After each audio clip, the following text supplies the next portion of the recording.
Matthias of Jerusalem became a leader at the edge of catastrophe. His name appears in the final chapter of A City Under Siege. Matthias was a Jewish high priest in Jerusalem during the late 1st century AD. He served shortly before the destruction of the Second Temple in 70 AD. At that time, Judea was in open conflict with Rome. Internal divisions weakened the city. External pressure intensified. The role of high priest was not only religious, it carried political weight. The high priest stood at the intersection of faith and governance. Matthias inherited responsibility during one of the most unstable periods in Jerusalem's history. By the late 60s AD, the Jewish-Roman War had escalated. Factions within Jerusalem competed for control. Unity fractured. Roman forces advanced toward the city. Leadership required negotiation, strategy, and spiritual authority.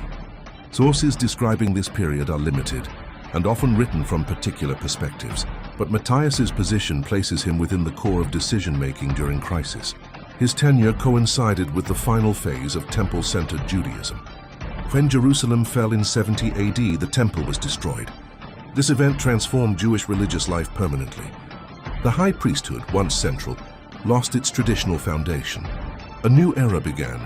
Matthias represents the closing of a chapter, the final guardians of a centuries-old institution. His leadership did not prevent collapse, but he stood within the last structure before transformation. The 1st century in Judea was marked by intense pressure, political not religious. Military high priests like Matthias operated in an environment where authority was contested on every side. He did not command an empire. He held sacred responsibility in a city facing irreversible change. History often focuses on beginnings, but endings shape the future just as powerfully. Matthias stands at the end of temple leadership in Jerusalem. The fall of Jerusalem reshaped religious identity across generations. Leaders like Matthias remind us that transitions are personal as well as political.